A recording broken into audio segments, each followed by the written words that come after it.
s'agissait pas de faire une exposition sur Dennis Hopper collectionneur, mais d'ouvrir le plus possible à ce monde, à cet environnement, à ces communautés qu'il avait côtoyées, et de construire un récit. Alors après, on va pas rentrer dans le détail de tout, mais c'est le petit récit qui a construit ça, avec aussi des images en mouvement, avec les films, avec les documents, et voilà comment tout ça s'est élaboré.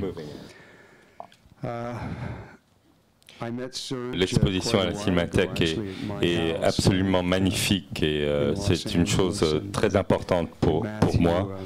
Et pour résumer, la première réaction était de penser qu'il n'y avait pas vraiment assez d'œuvres cinématographiques pour faire quelque chose, et donc ce travail a été vraiment une ouverture, un cadeau.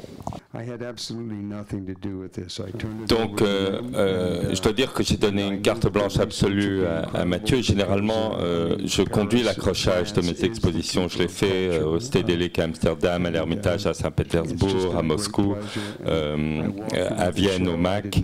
Et là, j'ai vraiment passé la main, et je trouve que le travail a été formidable. C'est drôle, j'ai 72 ans, qui est le même âge que McCain, et ma mère est née au Kansas, et c'est la mère d'Obama qui était née au Kansas.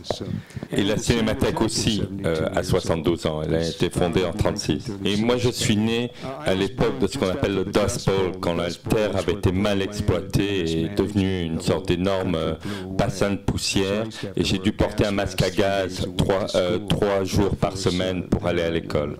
Et à l'époque, il y avait une base de l'armée de l'air française à Dodge City au Kansas, et pendant que mon père était en Birmanie, en Chine, moi j'étais autour de la piscine avec, et beaucoup de mes amis étaient des jeunes pilotes français.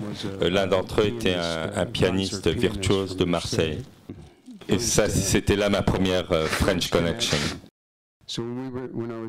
Et donc, à l'âge de 9 ans, mon père est revenu de la guerre, et on a déménagé pour Kansas City, qui est dans l'État du Missouri, et à l'âge de 13 ans pour San Diego, en Californie. Et j'ai commencé à travailler comme comédien au théâtre Old Globe à Balboa Park.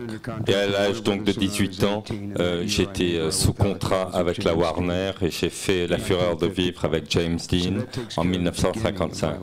Donc voilà pour le début de ma vie.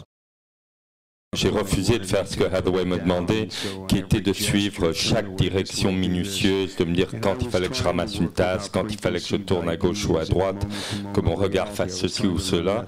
Et moi, je m'intéressais déjà à ce qu'on appelait le method acting.